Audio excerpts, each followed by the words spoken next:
नमस्कार मंडळी, स्वागत आहे तुमचा परत आमच्या छोट्याशा मिनी ब्लॉगमध्ये.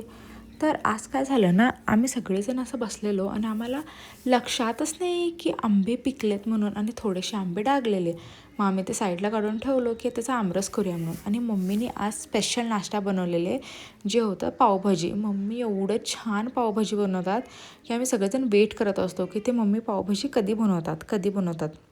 माझंच आम्ही मस्ती करत की नाही मम्मीला सतवत होतो की नाही नाही आम्ही केलं आहे पावभाजी, आम्ही असं सांगणार व्हिडिओमध्ये आम्ही केलं आहे पावभाजी असं म्हणून. मम्मी म्हणत होते नाही नाही नाही पावभाजी तर मी केलेली आहे. मग असंच हसत आम्ही ब्रेकफास्ट करून घेतलो. आणि ओंकारला पण फार आवडलेलं, तो म्हणत होता फार छान झालं आहे. आणि ते मुरटे तो कापून दिलेला, आम्ही ते बसून खाल्लो सगळेजण मुरटे. आणि मग आम्हाला मिरच्या जरासं वाळत घालायच्या होत्या. ऑलरेडी मोडून तर झालेल्या सगळ्या मिरच्या, पण ते कांडाला घेऊन जायचं होतं ना, म्हणून आम्ही ते वाळत घातलेलो.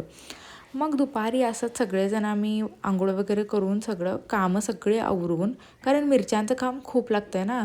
आणि त्याच्यानंतरला फंक्शन्स आहेत आमचे कंटिन्यू, आता तुम्हाला बघायला मिळेल आमचे मस्त मस्त लुक्स. मग त्याच्यासाठी आम्ही साडीज आणि ज्वेलरीज डिझाईन करत होतो.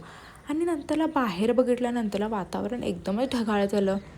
असं वाटत होतं की पाऊस येणार काय.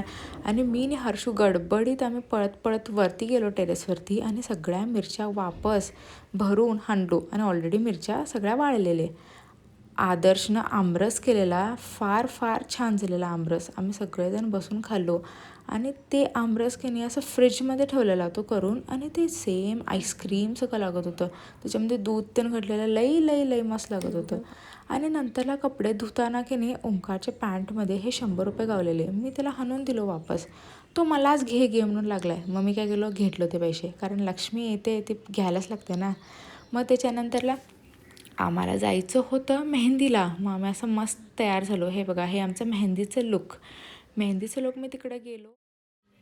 हे मेहंदी फंक्शनमध्ये मला तर माझीच मेहंदीची लक्षात आली. कसं असतंय ना गाईस, टाईम किती फास्ट जातं आहे.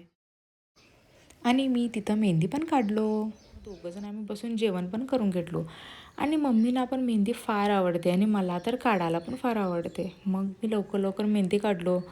आणि अजून माझ्याच हाताला मेहंदी नाही आहे, तरी मी कशी काढून घेते लवकर. तर ठीक आहे गाईज, भेटूया आम्ही नेक्स्ट ब्लॉगमध्ये. मेहंदीमध्ये तर एवढी धमाल झाली, मी तुम्हाला काय सांगू. फार फार मज्जा झाली मेहंदीमध्ये.